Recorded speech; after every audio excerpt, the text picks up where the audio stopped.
Stop. Jaya Radha Madhava Kunja Bihari. Jaya Radha Madhava Kunja Bihari. Gopi Jana Vallabha Girivaradhari. Gopi Jana Vallabha Girivaradhari. Gopi Jana Vallabha Girivaradhari. Gopi Jana Vallabha Girivaradhari. Yashodanandana Braja Jana Ranjana. Yashodanandana Yashodanandana Braja Jana Ranjana. Yashodanandana Braja Jana Ranjana. Yashodanandana Braja Jana Ranjana. Yashodanandana Yamuna Tira Yamuna Tira Yamuna Tira Yamuna Tira Jaya Radha Madhava Kunja Bihari.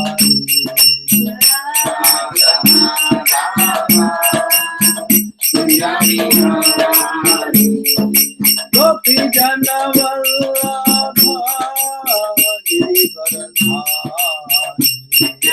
Gopi Jana Vallabha Girivaradhari.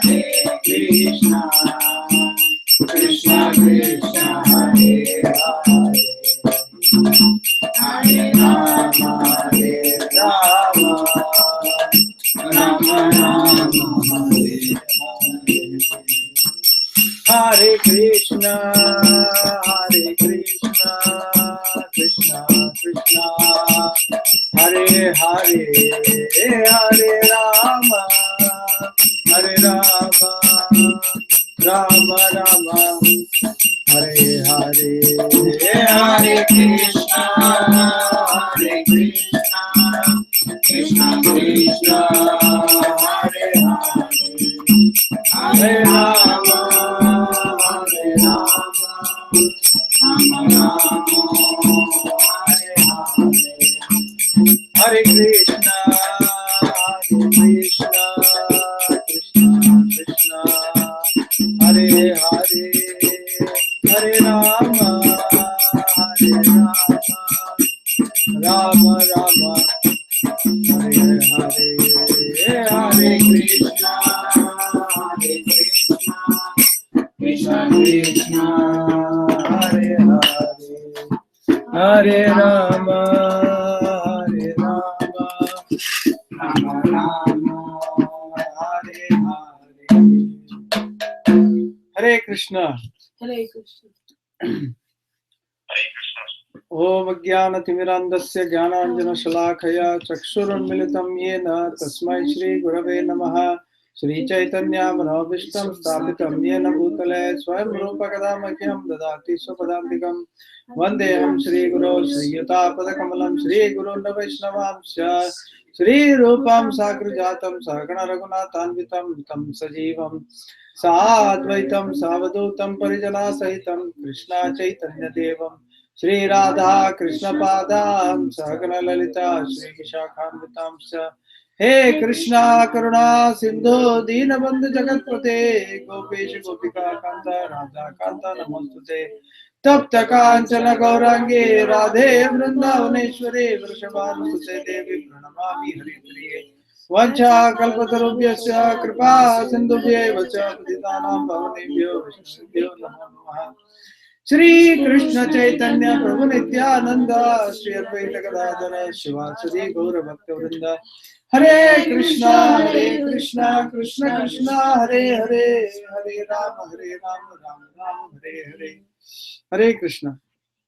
So I know Kiran Goyal Mataji is on the phone. Anybody else on the phone? I just heard one more voice. Hare Krishna Prabhuji, Vivek here. Vivek, yeah. Hare Krishna Prabhuji, this is Vrinda here. Hare Krishna Mataji. So we have Vivek and Vrinda and Kiran Goyal Mataji on the phone. And I see that we have about 8 viewers on the video, and we have about 14 to 15 people enrolled for the course. So I hope everybody joins in. Whoever misses out, of course, this video is being recorded on YouTube, so we can watch the recording back. So our whole purpose, today's life is very fast. So everybody wants everything very fast, right? So today's food is called fast food, right? Only thing, it digests very slowly. But everybody wants to go ahead very fast. You want to finish a 5-year degree in 3 years or something like that. When I joined engineering was supposed to be 5 years, then it was compressed to 4 years, so people said 1 year of their life. So similarly, it takes many lifetimes to understand the Bhagavad-Gita, many lifetimes. So to understand Bhagavad-Gita is not very easy, when you're talking about many lifetimes. But in Kali Yuga, we are not sure which birth we are going to get. In previous yugas, they could plan their birth, whether they want to go to Swargaloka, whether they want to go to Pitraloka. They could do that much punya and go there.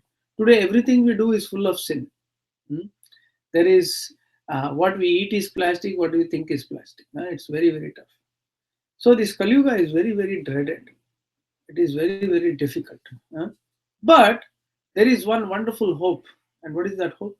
That is the mercy of Chaitanya Mahaprabhu and Srila Prabhupada.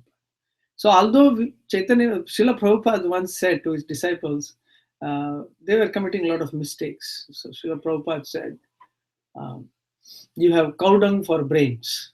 So your brain is like cow dung. There's no. So how can we even think of understanding spiritual knowledge? So the way we understand spiritual knowledge is there is the ascending process and there is the descending process.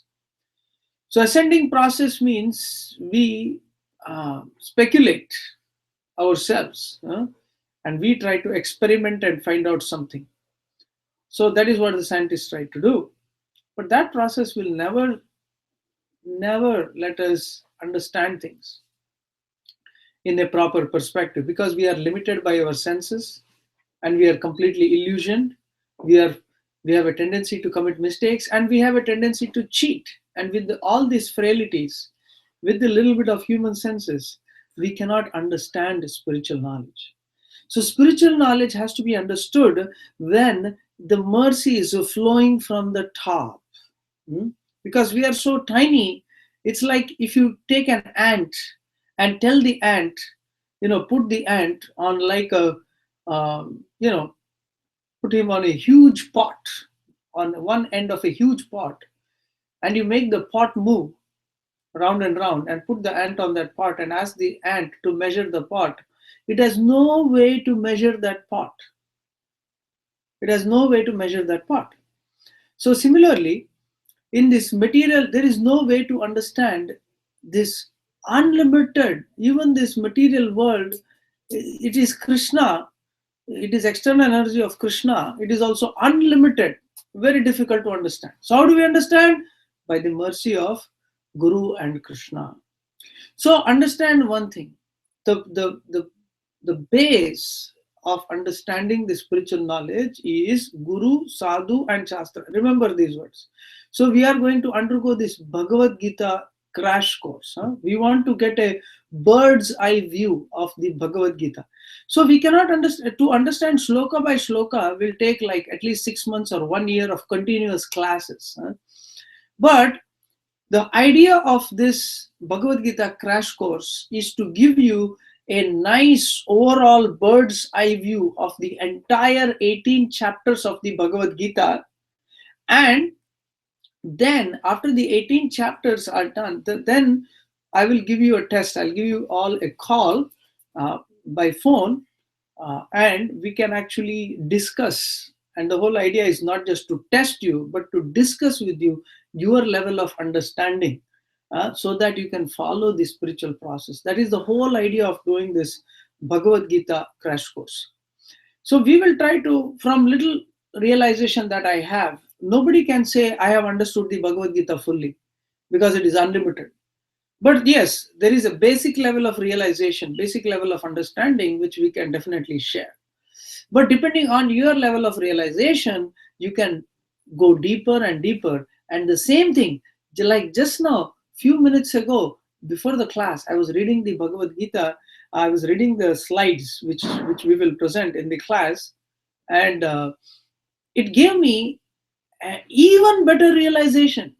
Just now, just a few minutes ago. I mean, I made these slides. I was making these notes and everything. But then I read it again. I get a whole wonderful level of realization. So Bhagavad Gita is unlimited. But there is a basic level of realization from where we grow, from where we grow to the next level. So we are all here to understand the wonderful realization of the Bhagavad Gita, the proper concept of what everything is. What are the concepts in the Bhagavad Gita? How can we study them? How can we realize them?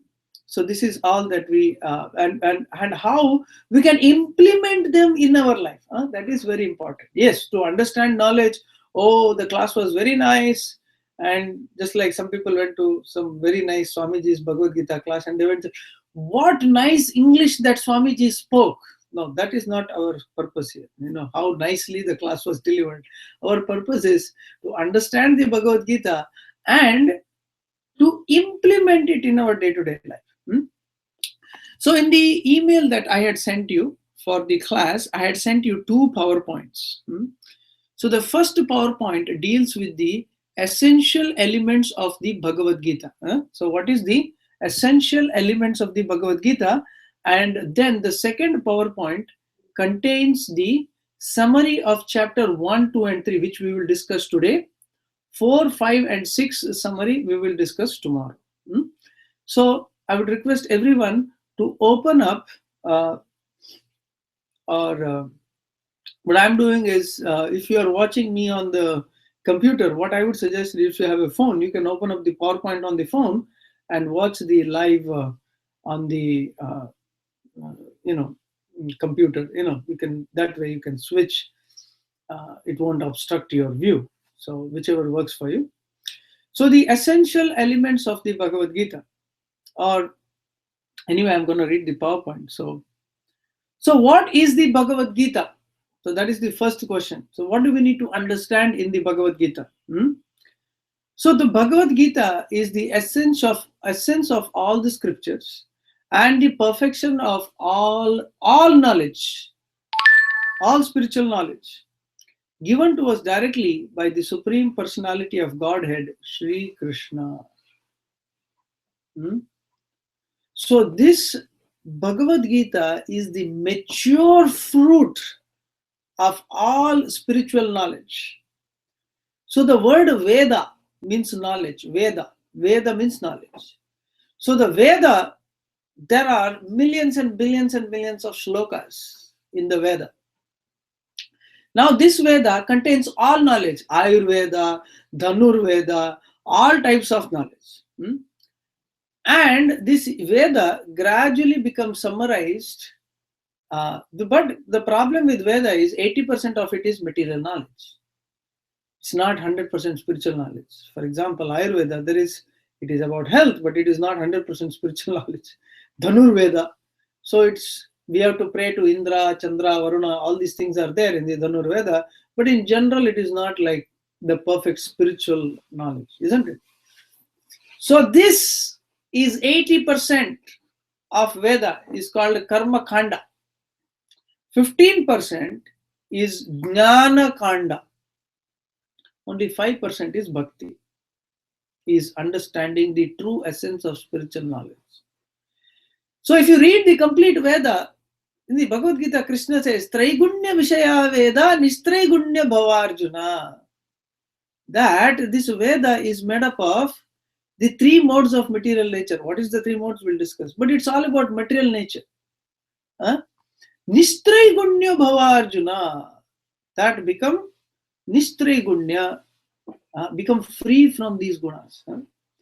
So, Gunadita, the spiritual knowledge, it begins in the Upanishads. So the spiritual knowledge from the Veda, because in Veda we are talking about material persons. So who are the material persons we talk about in the Veda? Indra, Chandra, Varuna, Vayu, Brahma. They are all devatas. They are all material persons. But there is only one and only spiritual person. There is only one spiritual person. Who is that? Who is that spiritual person? That is the whole discussion in the end. So that discussion begins with the Upanishads. So that discussion in the Upanishads gradually begins. For example, Kena Upanishad, where from this universe came, Kena. Then there is the Katha Upanishad, about the soul and supreme soul. So Isha Upanishad, who is the Lord? So in the Vedas, there is the description of all the different material personalities, but there is also a discussion of the spiritual personality, that is Lord Vishnu. But the source of Lord Vishnu is Krishna. So in the Upanishads, gradually they want to give you a description of who this one person is, because this one person is so important, so critical to understand, because if you understand this one person, everything is understood. Now, who is that one person? And that is Krishna. So the essence of the Bhagavad Gita is to understand this one person. Who is that one person? Who are you? What is your relationship? And what you got to do? This is the sum and substance of the Bhagavad Gita.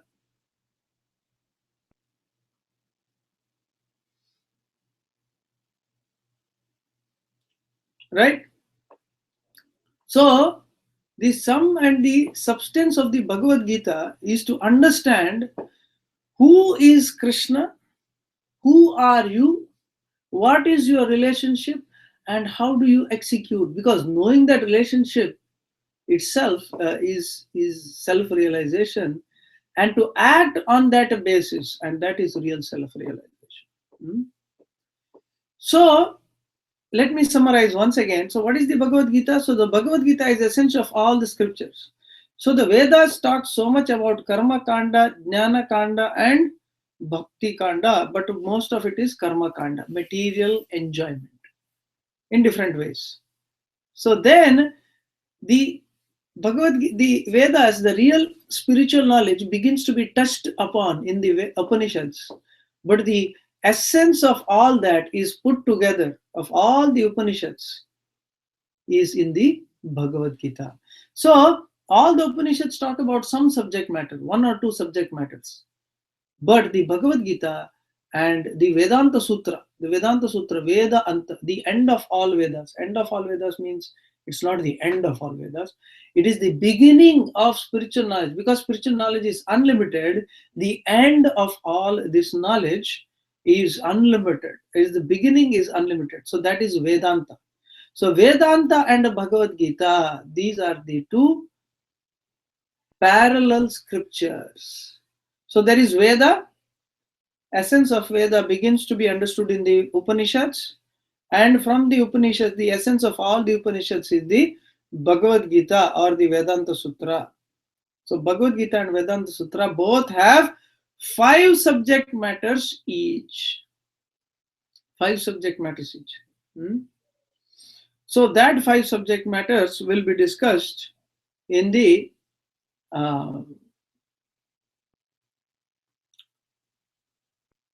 Bhagavad Gita. So, so why was the Bhagavad Gita spoken? So as I said, to understand that one person, that is Krishna, he is not a material person. He is the unlimited, transcendental, spiritual person. This unlimited, transcendental, spiritual person, if you understand this one unlimited, spiritual, transcendental person, then everything else is understood, then everything else is realized. So, the Bhagavad Gita was spoken to deliver the mankind from the nescience of material existence. One can become fully conscious of one's real constitutional position and become free from the cycle of birth, death, old age, disease. So, why was the Bhagavad Gita spoken?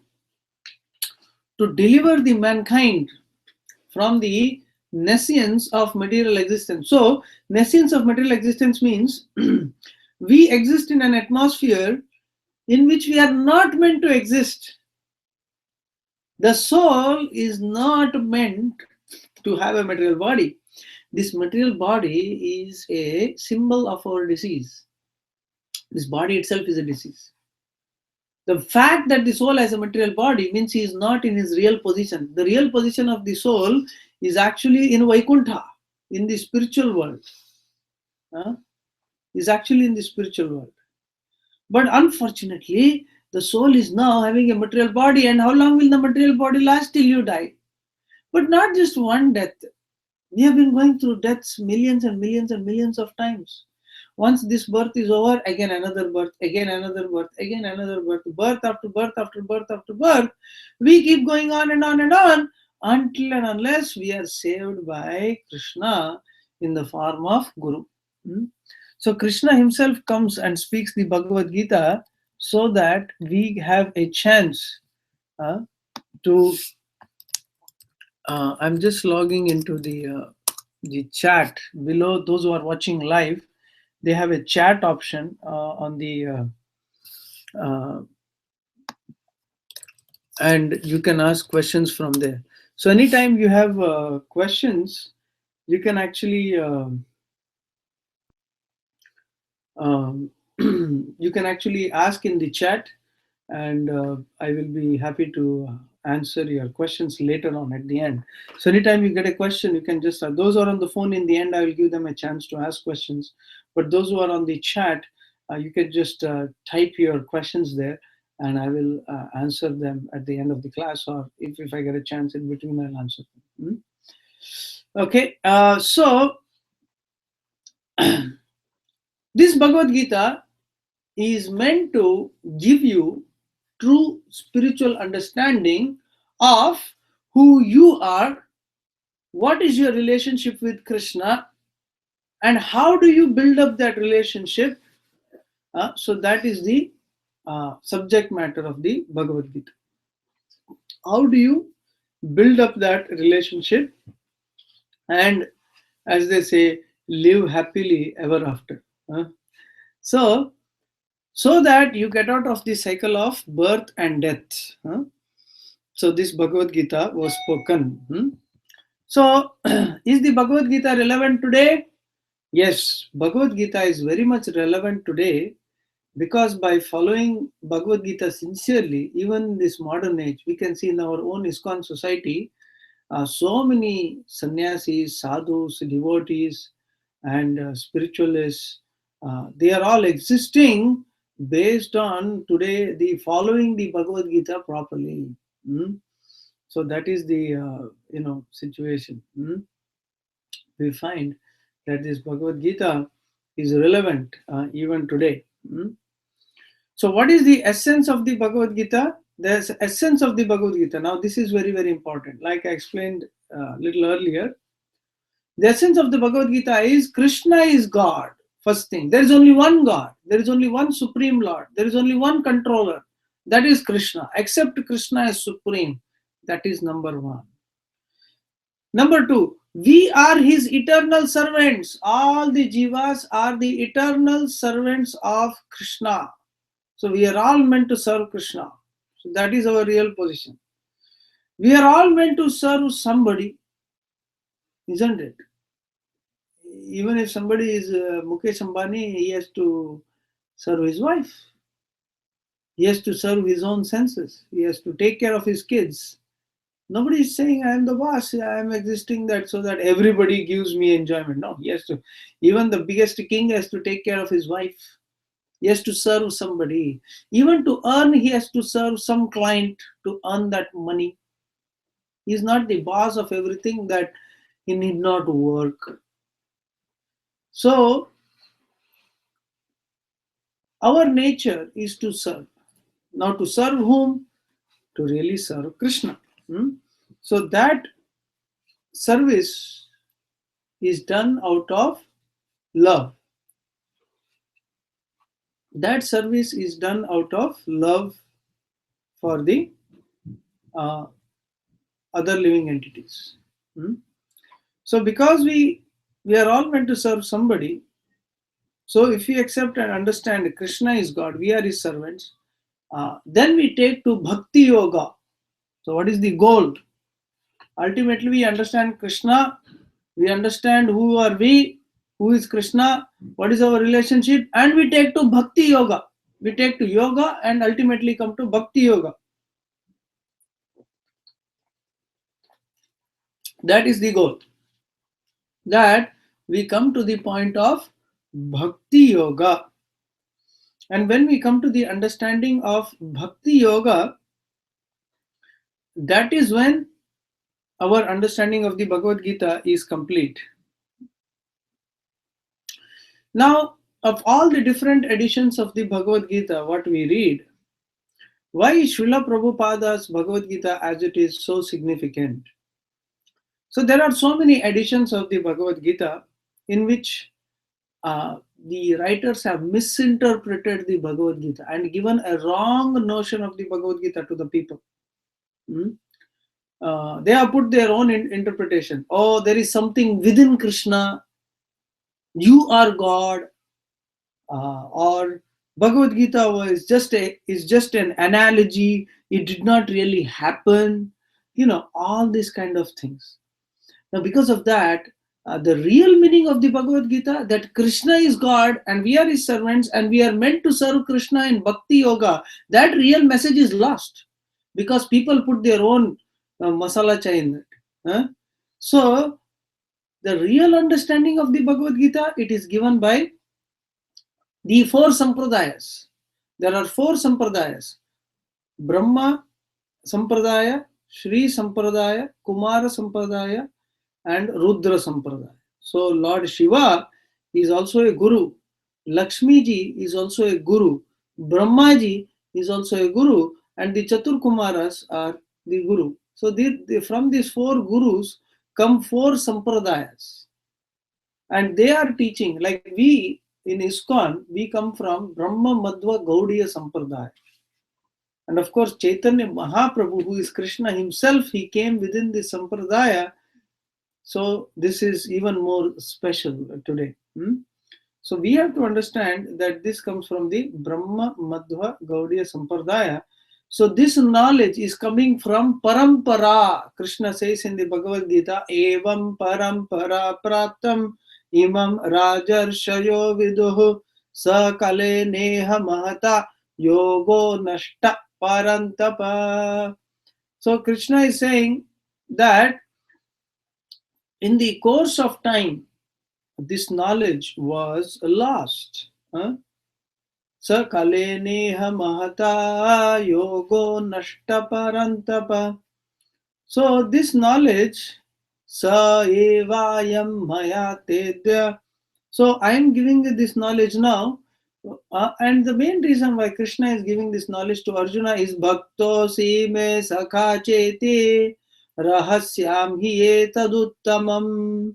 Bhaktosi. So the first qualification, so the next practice, the next question is in this slide is, what is needed to understand the Bhagavad Gita practically is that we become a devotee of Krishna, at least accept Krishna theoretically as God, as the supreme, as the all controller, accept Krishna as God, and become his devotee. Only when you become his devotee, you will actually understand the Bhagavad Gita. So one has to develop something called as Sukruti. For example, if you want to book a flight based on points, then you need to have enough points on your credit card, or you have to buy points, right? Eh? By paying some money, and then you buy these points, and then you book a flight based on points. Or even if you want to buy something um, through a bank check card, right? Debit card. And then I have to have so much money in the bank to actually um, buy some item. So the money needs to be there in the bank. So similarly, if you want to access Krishna, you want to go to Krishna, Krishna does not expect that you have a big bank balance. Krishna does not expect that you have a beautiful wife or a big house or some PhD in computer science. No. So what does Krishna want you to have to actually understand the Bhagavad Gita? First, you should become devotee. That's what he expects, that you become his devotee. Then, uh, Sakha, treat Krishna as your friend. So, what is the qualification required to understand the Bhagavad Gita? First, become Krishna's friend, become his devotee. Treat Krishna as your best friend. Bhakto si me sakha cheti. Krishna wants to treat you like a friend, my friend. Krishna loves you. Krishna wants you to be his best friend. So, why will you not become Krishna's friend? So, Krishna wants you to become his best friend, your best friend. He is already in your heart. He says, Suhridam sarvabhutanam natva mam shantirachadi. Krishna wants you to be his best friend. So, because Krishna wants you to be his best friend, all you have to do is extend your hand of friendship to Krishna. Krishna, you are my best friend. You are my everything. A friend whom I can remember and at all times, in difficulties, in happiness, all the time.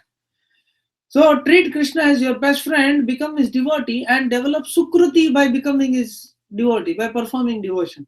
Now, what we expect from you is devotion, bhakti. That's all. If you want to progress in spiritual life, if you want to understand Bhagavad Gita, crash course very fast, like this, all you have to do is do bhakti. Just chant Hare Krishna, Krishna Krishna, Hare Hare, Hare Rama, Rama Rama, Hare Hare. So by chanting the Bhagavad Gita,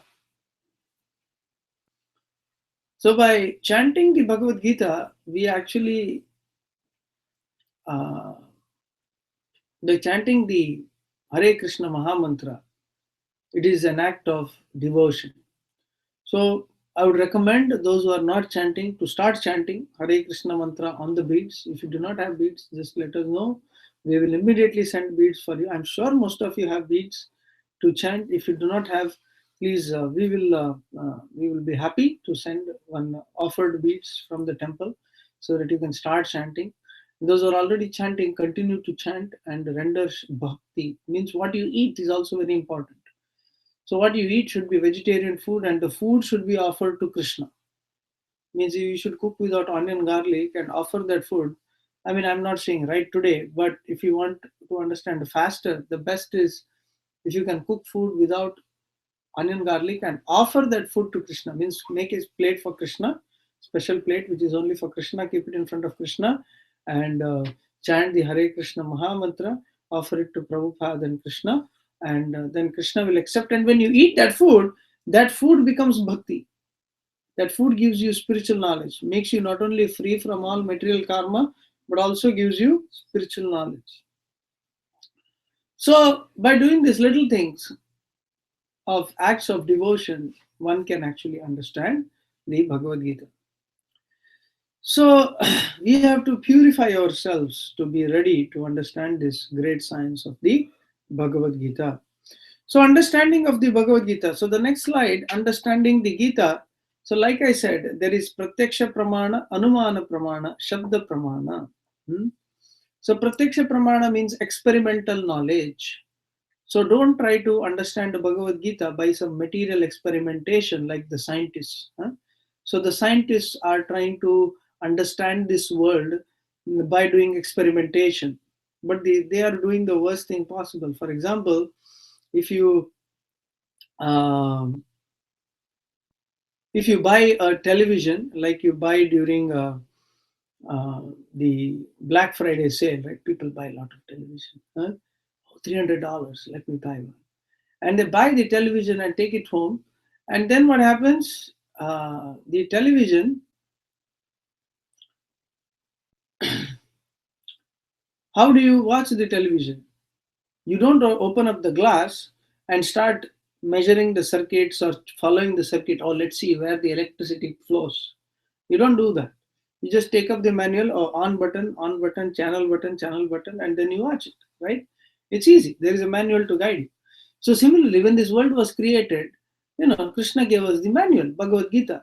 Read it, understand what this world is, do your duty, and go back to Krishna. It is so easy. But experiment. Oh, we want to find out where everybody is already done. Every experiment is already done. Krishna has given you what is here straight. So that is called as Shabda Pramana. Anumana Pramana. So Pratyaksha Pramana means experimental knowledge where you are just trying to experiment with which you don't need to do. Similarly, you come up with Anumana Pramana. Anumana Pramana means I try to understand or filter this world based on my experience. So my experience is what? The world has been existing for billions and billions of years. And with this body, I have experienced this world for last 50 years. And how can I understand something that existed billions of years ago? For example, in 100 years ago, there was no smartphone, but there were smart people maybe. Right, today we have smartphones, right? I don't know if we are smart enough, but so people you lived in a totally different way, and we think, oh my God, how did they live without phones? But if you actually see their quality of life and everything, it was better. The food that we eat today is not as good quality as that was then. The water quality, and people lived much simple.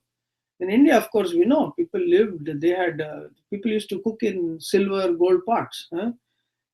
Today we cook in aluminium pots. So the quality of life was different. So I cannot anuman. So from something that existed in the past within my limited experience, I cannot understand the absolute perfect knowledge. So the absolute perfect knowledge is only understood by the one who has created, by the perfect absolute source. So the Vedas are called Apaurushaya because they are the breath of Krishna, and this knowledge is perfect. If I'm telling you what I did, what I do, I'm giving you knowledge right from they say the horse's mouth. So the perfect knowledge. So similarly, Krishna has given us perfect knowledge. So this knowledge is so perfect and so complete. So there is the Bhagavad Gita, there is the Bhagavatam, and there is the Chaitanya Charitamrita. So this knowledge is so nice and so perfect. So the next 3 slides, the 5 subject matters of the Bhagavad Gita that are there. So the 5 subject matters of the Bhagavad Gita is, first is Ishvara. Ishvara means who is the controller. The second is the controller means there are different levels of control, isn't it? When you drive on the street, you don't speed because there is a controller. And who is that controller? The local sheriff or the traffic cop or state police, whoever is there. So who is the controller? So similarly, when you look at this world, there is change of seasons. There is so many birth, death. So we are not controlling our own birth and death. So somebody else is controlling. So who is that controller? So actually, that is Krishna.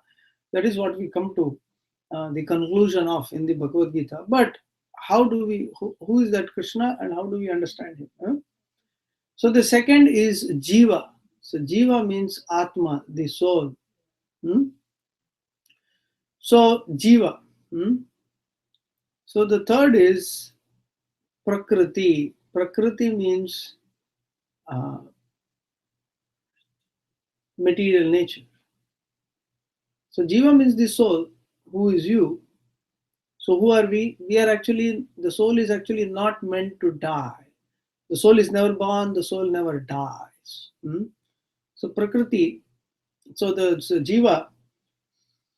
So we understand Krishna is eternal, we are eternal, everything, this material world is also eternal actually. Because it is a part of Krishna and it exists eternally because it exists along with Krishna. So it's a part and parcel of Krishna, so it is also eternal. Then the fourth is Kala. Kala means time. So this time, how is this time? The beginning of the universe, billions of years ago, up till now, there is Satyuga, Treta Yuga, Dwapar Yuga, Kali Yuga. It comes and goes in different cycles. 1,000 of such cycles of these 4 yugas is actually a day of Brahma. And 1,000 cycles again is his night. So that is one day of Brahma. So Brahma lives like that for 100 years, like 1 month, 1 year, 100 years. 365 trillion years, right, of our lifetime. Sorry, 310 trillion years of our life. 311, 10 trillion years. So this is the life of Brahma. So what is this time? For example, the important, some things we notice is 15 days of ours is Shukla Paksha, Krishna Paksha, right? Full moon to Amavasya, that is the new moon, and from new moon to again full moon. So Amavasya to again Purnima. So 15 days. There are 2 Paksha, Krishna Paksha and Shukla Paksha, it is called 15 days.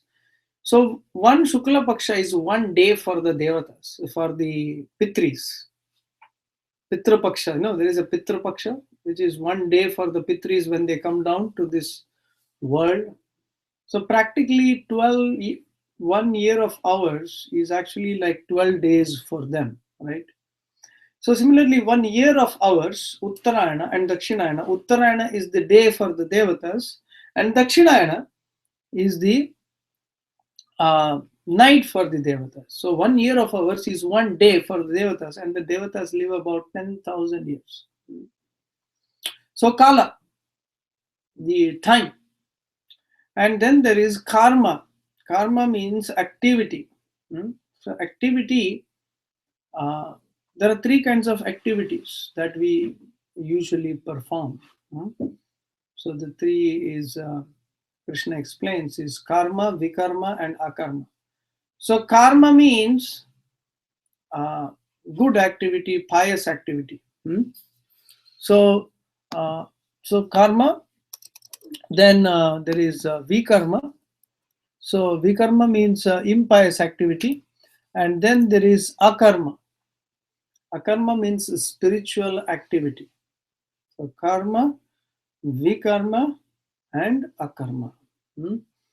So what are these? We will study in the Bhagavad-Gita. Now 3 further divisions of the Bhagavad-Gita. Sambandha. Sambandha means relationship. So what is the relationship between the soul and the Supreme Lord and all the living entities? Sambandha. This is a very famous word. Sambandha. Sambandha. Mera sambandh. My relationship. So we talk about spiritual relationships. Abhidheya is the second process. Abhidheya is called as the process of regaining that relationship. So now we have lost that relationship, isn't it? So we want to regain that relationship. And the last is prayojana. What is the benefit of that relationship? So that is called as prayojana. So sambandha, abhideya and prayojana. So that is what is very, very important for us to understand. So this is the first PowerPoint, so that I had sent it across to you. So then we will go on to the second PowerPoint. And I want to summarize the 3 PowerPoints. So, any questions so far? Anybody would like to ask any questions? Please feel free to do so.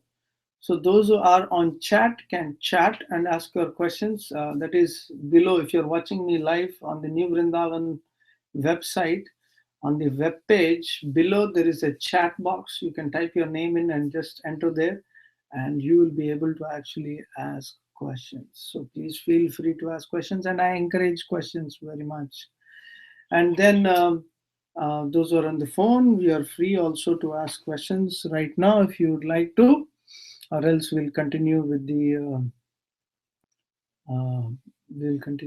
this the second PowerPoint slide.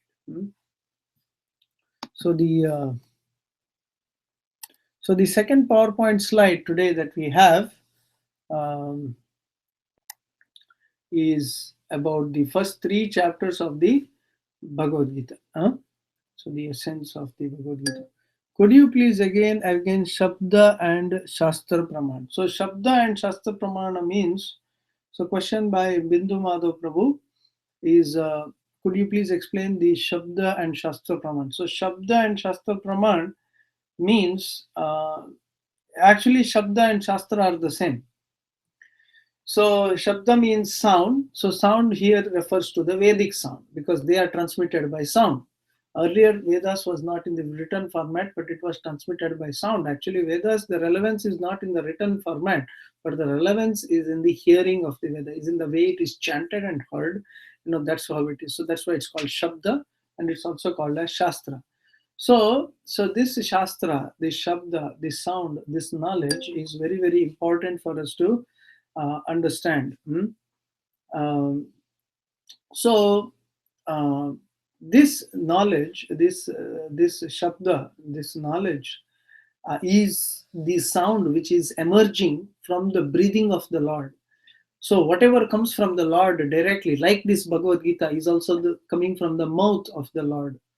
So that is why the Bhagavad Gita is even more significant, because it's directly coming from the mouth of Krishna, who is perfect and absolute. So similarly, something that comes from the breath of Krishna is also perfect, complete, and absolute. So that is what we need to understand. So this knowledge that is there, this knowledge of Shastra, whatever is explained there is perfect. For example, it is, if you go to the bathroom, if you go to the toilet, you got to take baths because you become dirty, right? So but if you touch cow dung, if you touch cow dung, if you touch cow dung, then you remain pure. Why? Because the Shastra state cow dung is pure. The Shastra state that if you touch the bone of any dead animal or a dead human, take bath. But if you touch conch shell, you are pure, because it is stated in the Shastra.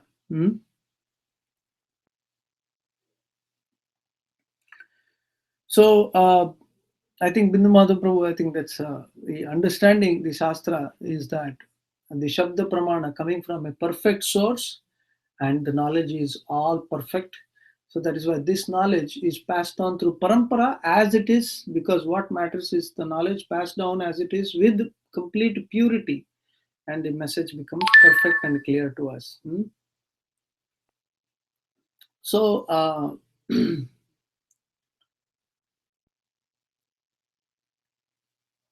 the next question we have from Anil Vasishtaji.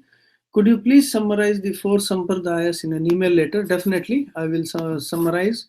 There is actually an article, and I could actually send it to you, out to you. Can Apta Vachanam be considered a Pramanam? Apta Vachanam, you are referring to. Apta Vachanam means the words of the Guru. Vachana means, see, if I speak what is spoken in the Bhagavad Gita, then this is Praman, because Shabda Praman, correct. So whatever is given in the, whatever is, if you speak based on the Bhagavad Gita as spoken by the Shastra, as even told by Guru. Third, what you have practiced based on the Bhagavad Gita and realized, then that vachanam is perfect. Hmm? So I hope that is what you meant, because the term apta vachana means words, and please correct me if I'm understanding it right. So whatever the acharyas have performed, see, Krishna chooses and sends some people to be an example. For example, Madhvacharya was Madhavi Gopi. Ramanujacharya was also, he was a close associate of the Lord.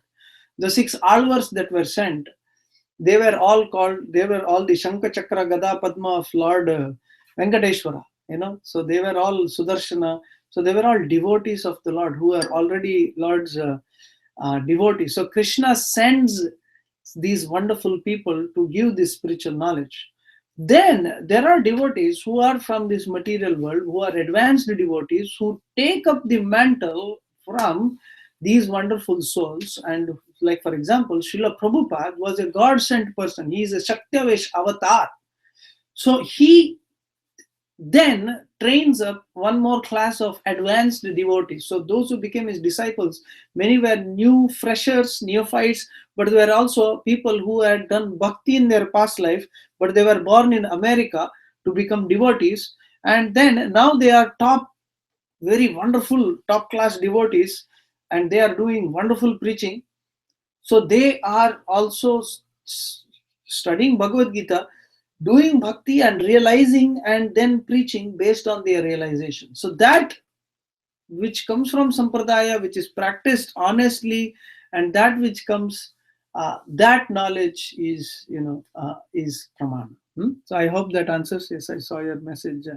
So thank you, Anilji, for such a wonderful question. And I would encourage more people to ask questions. I really love questions, and when people ask questions, it makes you think even deeply, and makes you think in different angles, and it helps everybody else also understand better. Of course, after the second PowerPoint presentation, then we can ask more questions. So now let's go into the Bhagavad Gita question answer. What I'm talking about. So, sorry, the Bhagavad Gita. So the Bhagavad Gita opens with the blind king Dhritarashtra requesting his secretary Sanjaya to narrate the battle between his sons, the Kauravas and their cousins, the Pandavas and Lord Krishna, the Supreme Personality of Godhead. Out of affection for his devotee, the Pandava prince Arjuna has agreed to drive his chariot. So the scene is, the war is happening in Haryana, Kurukshetra, and they are sitting in Hastinapura, more or less Delhi. So in Hastinapura, Dhritarashtra is sitting with his secretary who can watch this live. Sanjaya can watch this war live because he is blessed by Vyasadeva. Now, this is happening in Kurukshetra. So what is the scene? So Dhritarashtra is blind. So in one sense, everybody says that this is blind. So this material world, he's actually he's actually showing us the people in the material world, and he's showing us what is there in this material world.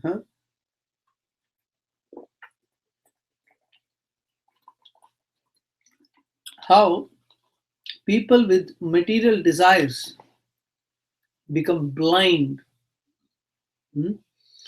So the Bhagavad Gita begins with the word dharma kshetra because it is fought in a holy place. So Maharaj Kuru, he did lot of yajna in that place. So it is Kurukshetra. And because of that, anyone who dies there, he goes to Swarga. All his sins are gone. Anyone who dies there. No matter what, you die, you go to Swarga. Look at that. So by default, you are dying in a holy place in this war. So already there is benefit. So dharma, it is a war in a place of dharmika, in a place of pilgrimage. So if you die in a place of pilgrimage, definitely you will get a higher destination automatically.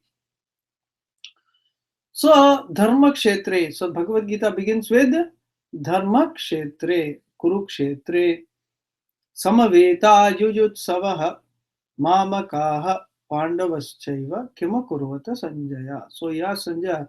So he is completely confused. Dhritarashtra is confused. What is going to happen in the end in this war? Because he does not want his sons to compromise. So that is the material nature in the end.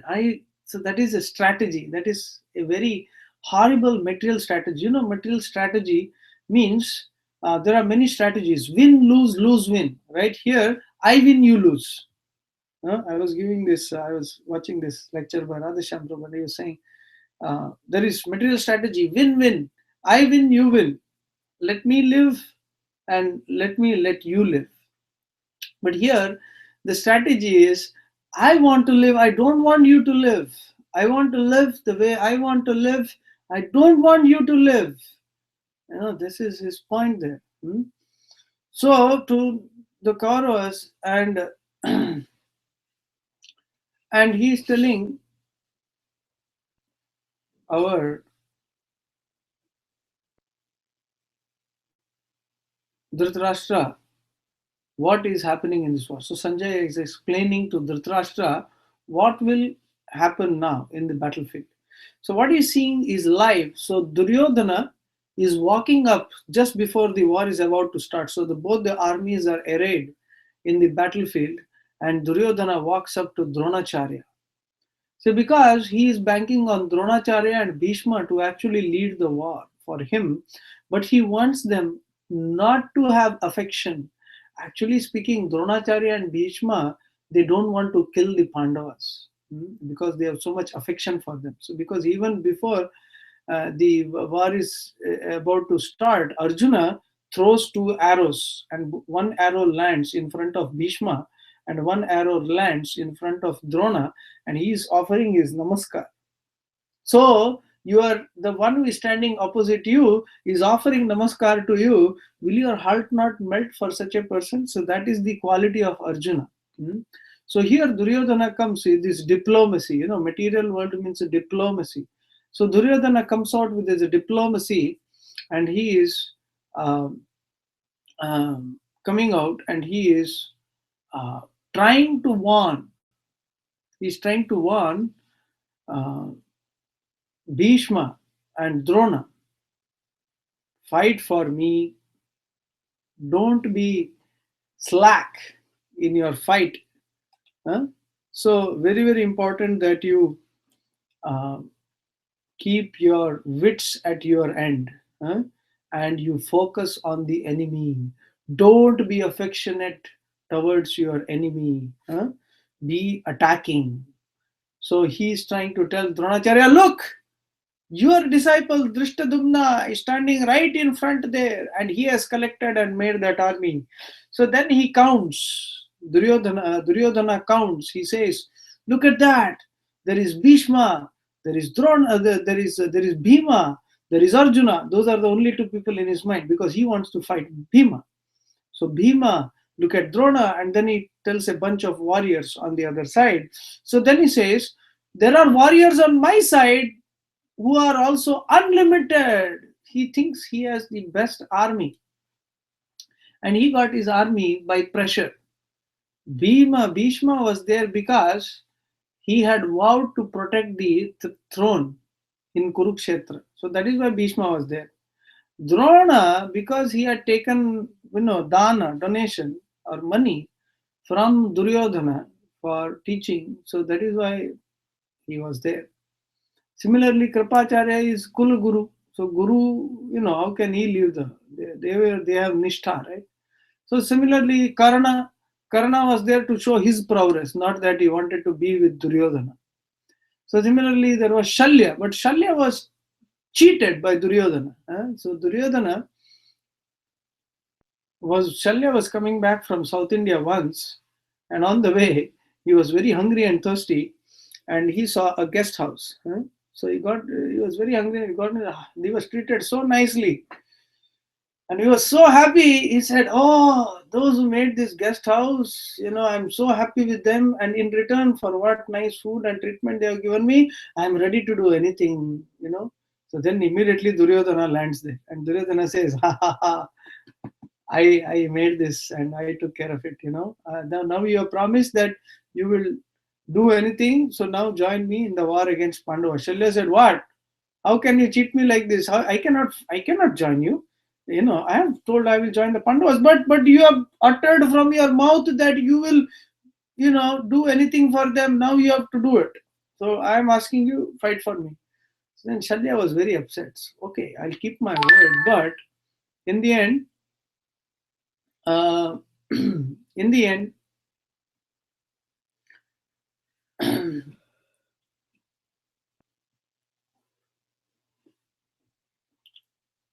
we see that Shalya fought with Karna.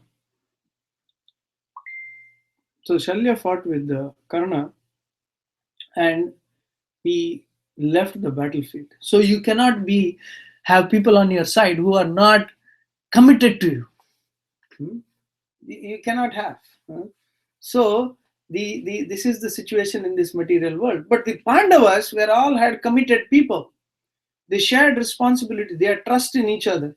But if you see the Kauravas, that signifies material arrangement, where I am pressurizing, like today's industrialists. Everybody works. Nobody likes to work in any company, because all they want from you is work and squeeze from you and get money from you, and that's it. But whereas the Pandavas, the Kauravas did not even agree to give them even 5 villages, because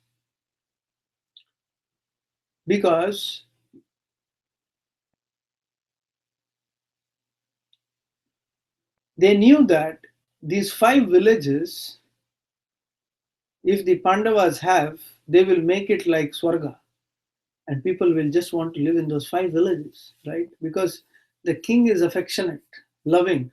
Of course, there are entrepreneurs and good people who take care of their employees. That is also there, like father. But in general, no, in material world. So Duryodhana signifies such kind of people who are not really spiritually, basically Rakshasas, the opposite side. So then, as it goes on, Duryodhana compares the two armies. One thing he forgets to compare in the end is that on the opposite side there is Krishna. So Krishna is not a material personality. That is the secret of the Bhagavad Gita. Because Krishna motivates Arjuna, Krishna protects the Pandavas, and in the end, it is because of the presence of Krishna that the war is won for the Pandavas. But that is what he forgets to count. So in this world, we may count everything else, but if you do not count Krishna, if you do not have Krishna in your life, if you do not count Krishna in your life as your best friend, as your family member, as your loving associate, if you do not count Krishna, then we are Duryodhana. So let's be Pandavas, Arjuna. So Arjuna, Krishna was his charioteer and his best friend. Krishna is our charioteer. Let Krishna be our charioteer. That is the lesson. Arjuna had given his life, his reins of his horses in Krishna's hands. So similarly, that's what we need to give. Give it to Krishna. Prabhupada said, give this one life to Krishna. And you will go back to Krishna. We want to be with Krishna forever. So in the second half of this chapter, then gradually as it goes on, Duryodhana then, after he kind of insults, Dronacharya, Bhishma, be careful, fight for me. So they blow their conches to signify war. War is signified by the sound. So there they try to make a tumultuous sound. But then, Sankascha Beryascha Panavanaka Gomukaha Sahasaivaabhya Hanyanta Sashubdastumulo Bhavat. So there was a big sound. But then what happens? Panchajanyam Rishikesho Deva Dattam Dhananjaya Poundram Dadmo Mahashankam Bhima Karma Vrakodaraha. So there is the blowing of the conch shells from the Pandavas. Transcendental conch shells. The transcendental conch shells. And as there is the blowing of the transcendental conch shells, the hearts of the Kauravas are shattered. Why? Adding to the Shabda Pramana, this Shabda, transcendental spiritual sound, kills demons. So in Kali Yuga, Chaitanya Mahaprabhu, in every yuga, Krishna comes to kill the demons. But in Kali Yuga, Chaitanya Mahaprabhu comes to kill our demoniac attitude through the sound vibration, Hare Krishna. So if you chant Hare Krishna, then the demoniac side within you is completely killed. So here, when the Pandavas blow their spiritual conch shells, when Krishna blows his spiritual conch shell, and there is one special personality on the flag of Arjuna, and that is Hanumanta, Hanuman, who is sitting on the flag of Arjuna, and he gives out a big, loud war cry, and the Kauravas are shattered and they are finished right there. That sound has already killed them. So they know they are going to lose because of just that vibrating sound. And when your heart is shattered, means it's over. So that is the situation. So, so as it goes on, the Kauravas are already shattered. But then Arjuna tells Krishna, Krishna, take my chariot to the middle. I want to see who has come to fight. So Krishna also says, okay, now my plan starts. So this is Krishna's plan, to put Arjuna in illusion and to give us the Bhagavad-Gita. So then Krishna goes right in the middle of the battle. And now Arjuna says, lo, behold. So when Arjuna looks at the Kauravas, it's like when an old man is about to die. He has so many regrets. I should have done this. I should have taken care of them.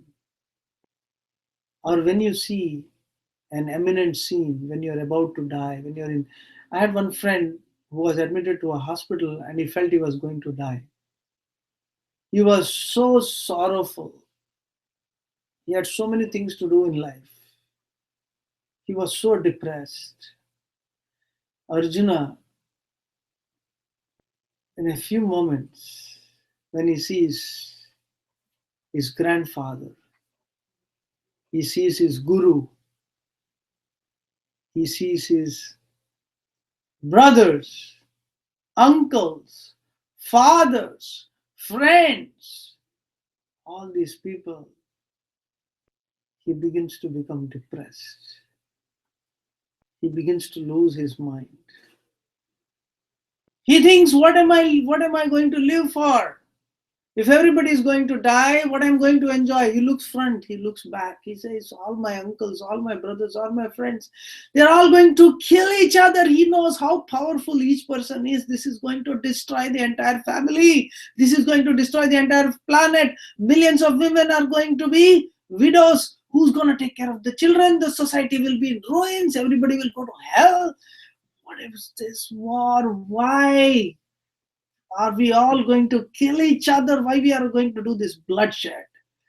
And thinking in great depression, Arjuna begins to shiver. And he says, Arjuna, Krishna, I am not going to fight. So Arjuna gives out his arguments in that way. He says, I don't want to fight. What am I going to fight for? Because you live to enjoy. Point one. Arjuna says, you live to enjoy. Whom am I going to enjoy with? What am I going to enjoy with? What is there to be enjoyed? What is there going to be left when everybody is gone? Am I going to enjoy alone? So in this way, he is perplexed and he asks these questions. So then Krishna does not answer. So this is the essence here. So as Krishna does not answer, Krishna says, Arjuna, what is this? Wow, you are my friend, Baba, and I am sitting here. As your charioteer. मेरा नाम खराब करोगे क्या? I am your cousin, yaar. I am your friend and everything, and I am sitting in your chariot here. I have taken your contract, everything. If you run away, मेरा नाम क्या होगा? तुम्हारा नाम क्या होगा? What will happen to your name? You are from a very rich family. You are from a Kshatriya family. Look at your whole. People will not think that Arjuna ran away because he is very compassionate. He did not want to kill anybody. No, people will think, "Arey, he ran away. That bluffer, he ran away." So they will not think he ran out of compassion, right? So that will not be the case. So Shudram Hradaya Daurbalyam Tektva Tishta Parantapai says, Shudra Hradaya Daurbalyam, give up this weakness of heart and fight, he tells Arjuna. So Arjuna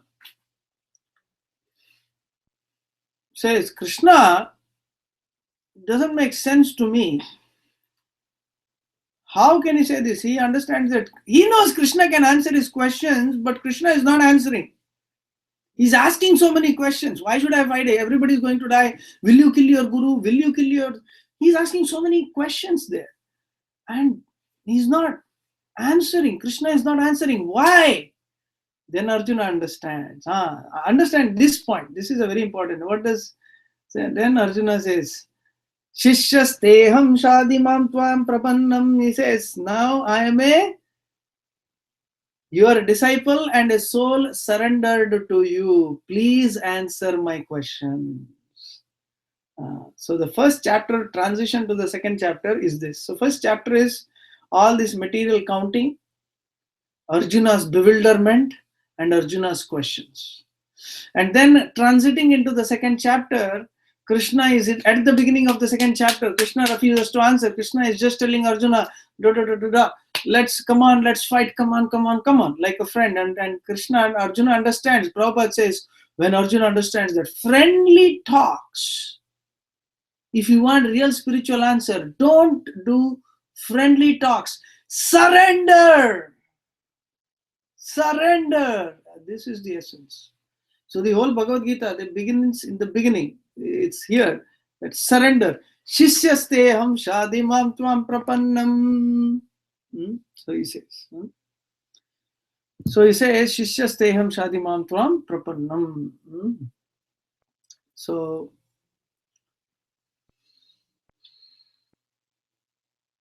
then, after Arjuna surrenders, then Krishna smilingly begins to answer. He says, one of my favorite slokas, Ashochanan vashochastvam prajna vadamscha bhashase gatasuna gatasunscha nanu shochanti panditaha. So he says,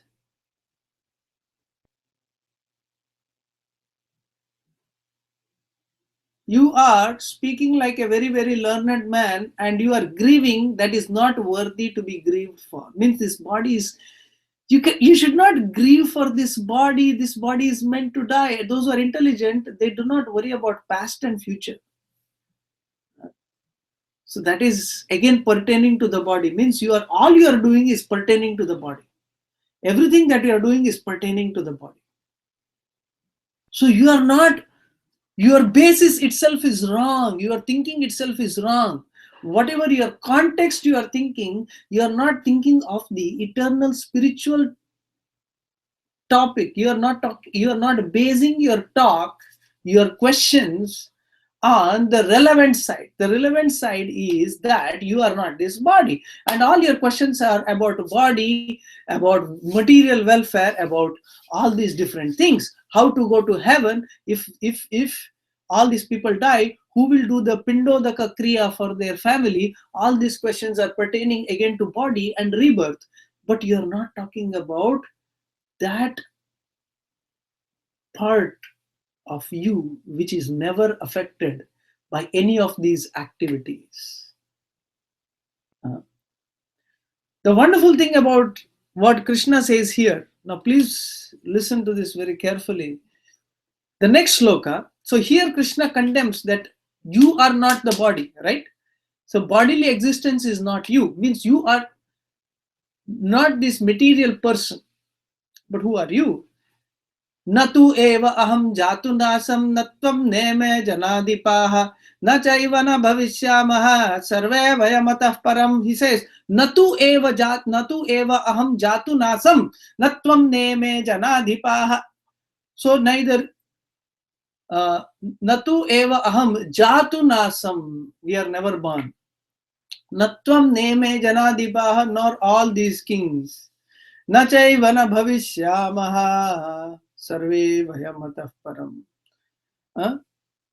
So we are never born, we are never going to die. The soul remains kutastha.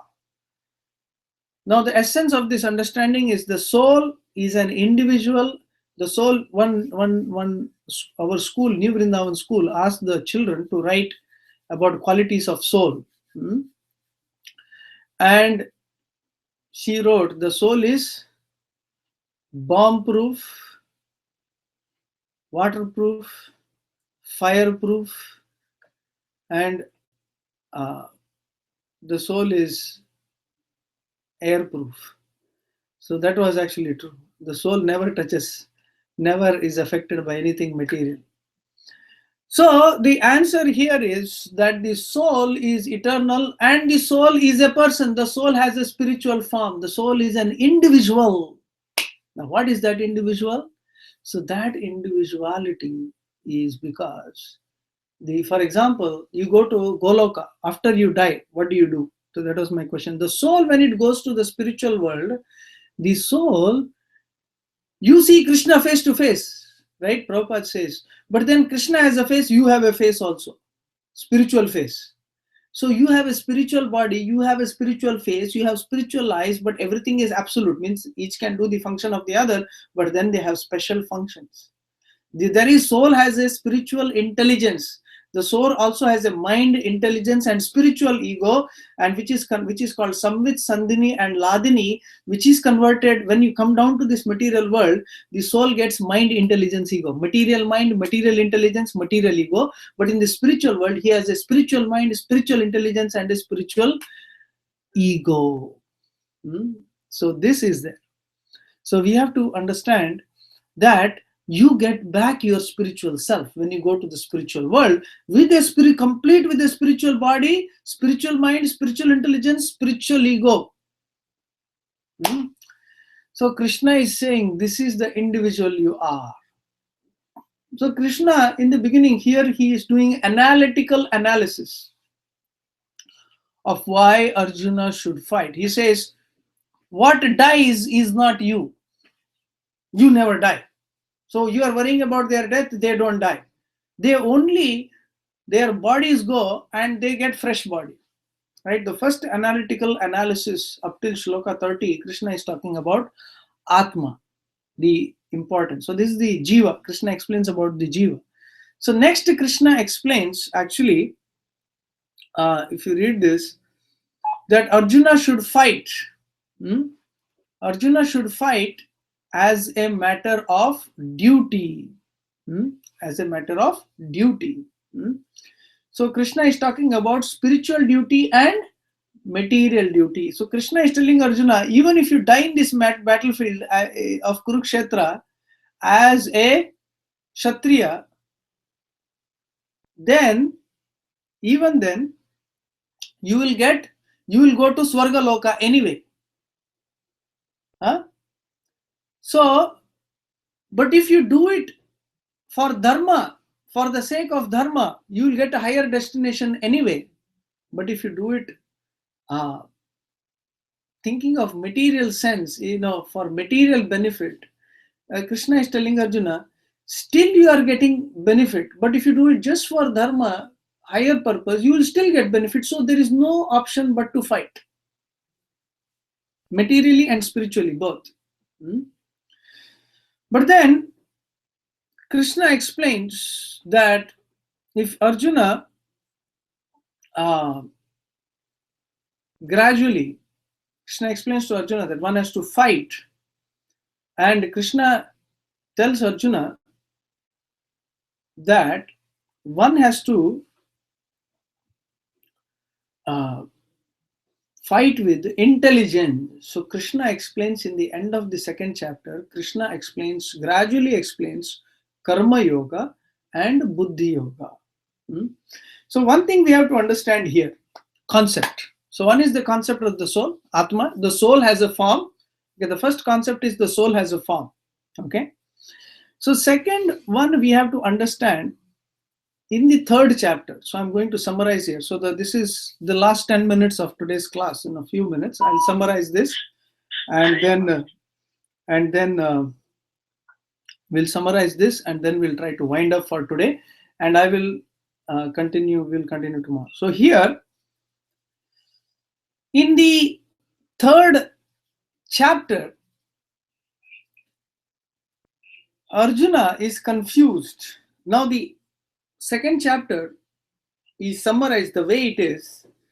The third chapter, Krishna also explains here. Arjuna is confused when Krishna says one should control the mind, control the senses. So in this end of the second chapter, Krishna is explaining about how to control the mind, how to control the senses. Dhyayato vishayan pumsa sangasteshu pajayate, that by meditating on the objects of senses, one gets attached to them. And then what happens is that if you get attached to some object of senses, then you become mad over those sensual objects. So gradually that leads to anger. Attachment then leads to anger, and then anger leads to fight. So we should understand that this anger and fight that is there, it is all because of our attachment within the heart, material lust. So you should control your senses, you should control your mind, and then controlling the mind and senses, you should fight this war. So Arjuna is completely shocked. What do you mean? I should control my senses, control my mind, and fight at the same time. How is that possible? Because when you fight, you have to do angry, right? You have to be angry and you have to fight. So Krishna is saying fight with intelligence. Now Arjuna is confused. What is intelligence? What is this fight? What is this?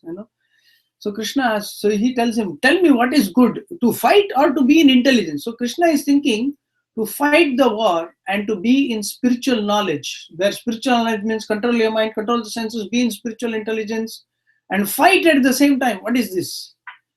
So now understand this very carefully. So third chapter, Krishna begins to explain. Lokesmin dvivida nishtha pura prokta maya naga jnana yogena sankhyanam karma yogena yoginam. So Krishna explains there are two kinds of people. So in the second chapter, the first half is analytical study. So the first kind of people are analytical study. So they are called Jnana Yogi. Jnana Yogi and Dhyana Yogi. So the analytical kind of yogis are called as Jnana Yogi and Dhyana Yogi. So such people, they try to cultivate spiritual knowledge. They try to cultivate spiritual knowledge, but their knowledge is very dry. If I tell you all the time, you are the soul, you are not this body, you are not this body, you are not this body, you are not this body, that may help in relief. You are not this body, oh, what a relief, oh, I am not suffering anymore. Actually, there is a Yoga Nidra therapy. You are Atma, you are Atma, you are Atma. Okay, I am Atma. It's good for some time. But after that, this Atma, you can be peaceful in Atma. But then the Atma needs higher pleasure, Paramananda. So this analytical study that is there, which you find, so this analytical study which we find, this Atmananda, this spiritual happiness, that is not achieved by the Mayavadis. By Mayavadis means those who do not realize that the soul has a form. The analytical analysis of the Jnana Yogi is to find out by experimental way, and that includes some bhakti, not complete bhakti. So the path of Jnana and Yoga, like the yogis, they do asana, they do pranayama, and also they try to meditate on Supreme, but they try to do Omkara. So they are trying to worship the impersonal Brahma. So Krishna is explaining that the most type of yogis, they are actually analytical. So they are meditative. So meditation they generally do on Brahman, formless, Shunya or formless. So they're analytical. But they realize that you are not this body, you are spirit soul. This material world is full of misery. They understand that.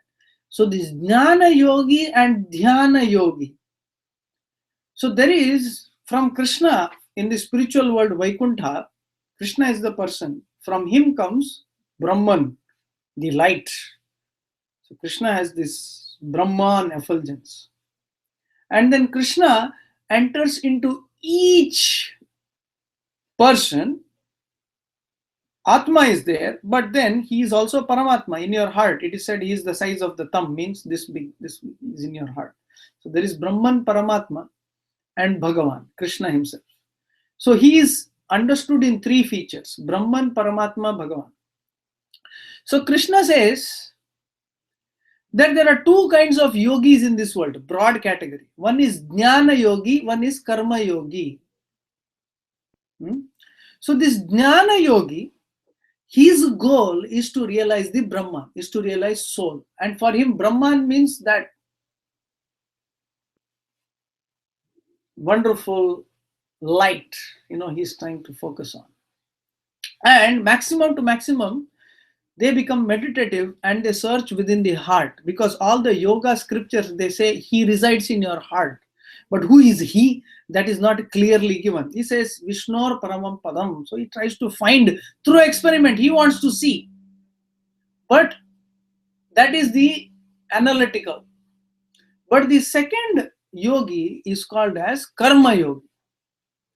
So this Karma Yogi, he normal householder like you and me. So the analytical people, they generally have to be, if you want to perform dhyana, I cannot sit at home with all my credit card bill tension and actually be dhyana. Not possible.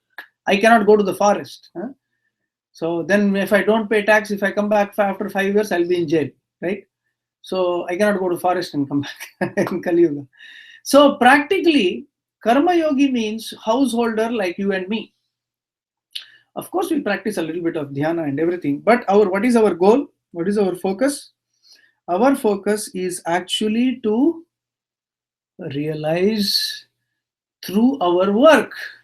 So Krishna is saying the second type of yogi, Karma Yogi. So what he does his daily activity of earning money and everything, but he uses that money for Karma Yoga. Yoga means to connect. So he goes to temple, he does some yajna, he hires some brahmana, he gets some spiritual knowledge. Gradually he progresses. And what is his realization? He worships Vishnu. That is the Karma Yogi. He is actually worshipping Vishnu.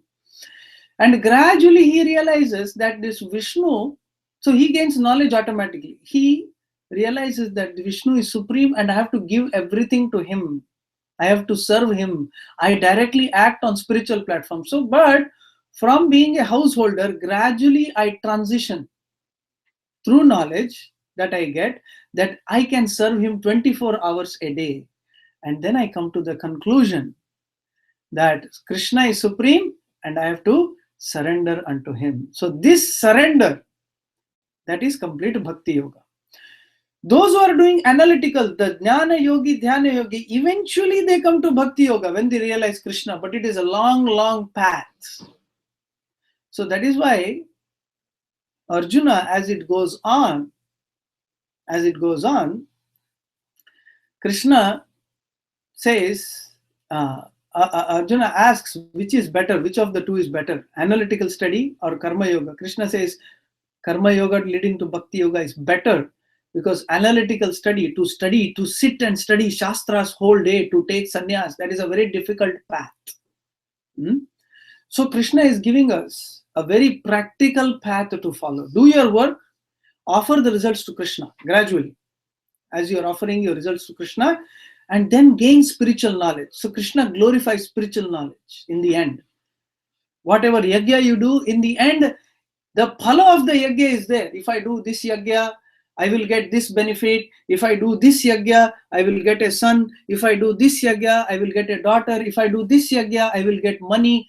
But in the end, all these benefits that you get, that is not the real goal of the yajna. The goal of the yajna is the process, the knowledge of the process. When I put yajna, when I put ingredients into the fire, where does it go to? Which devata accepts it? How does he accept it? This knowledge. When I chant Hare Krishna, where is Krishna? Is he listening? Am I performing bhakti? How is it going? Where is it going? How does it? This knowledge. So Krishna gradually from the third chapter, he says this knowledge is very, very important. And in the fourth chapter, he says to get this knowledge, go to a guru. So I will stop here for today.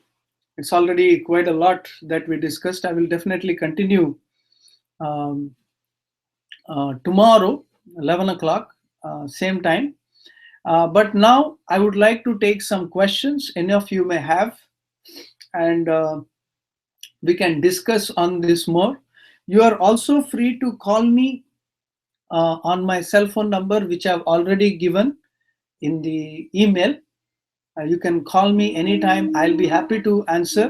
Actually speaking, people who are serious about the course,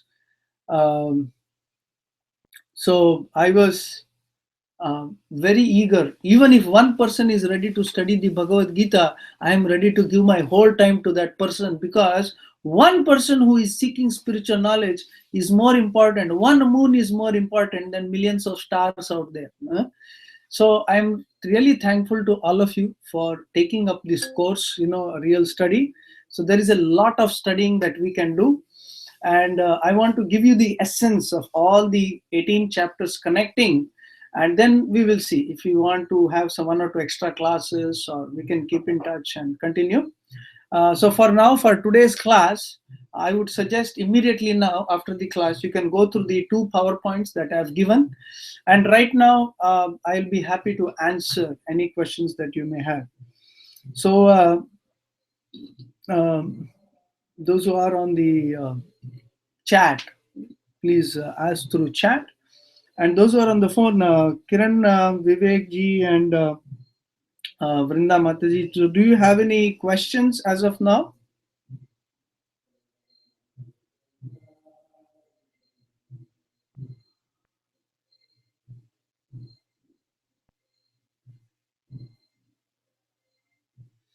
Okay, I'll wait a few minutes. Can you repeat the tomorrow class in a different way? I have to go to the... Sure.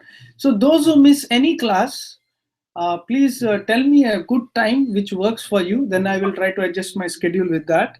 So anybody who got to miss any class, please give me a call, or tell me at which time suits you, and I'll try to call you and speak to you, and we can work this out. That's not a problem, because the class, if you miss, it will be recorded anyway. I will send you. I'll send you the link. And if you have a different timing, then you can watch the class. Then we can discuss the class as well. So there is no problem. We can definitely catch, because we have 1 week before. Because I'll be doing classes on the weekend, so you have 1 full week to think and discuss, and before we do the next class. All right.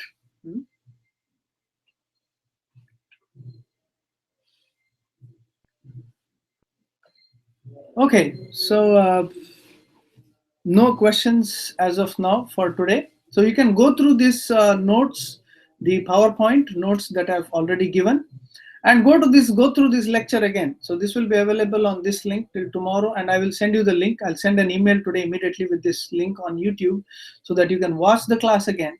And if you have any other questions, just email me or call me, And I'm sure that there will be more questions, and I'll be happy to answer you these because this is very nice concepts about the soul, about Krishna.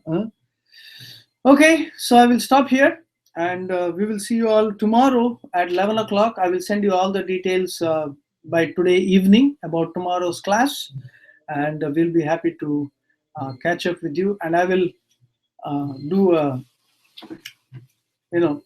repeat a little bit. We'll summarize what we did today, and then we will start tomorrow. Okay? Hare Krishna. Thank you very much. Hare Krishna. Hare Krishna.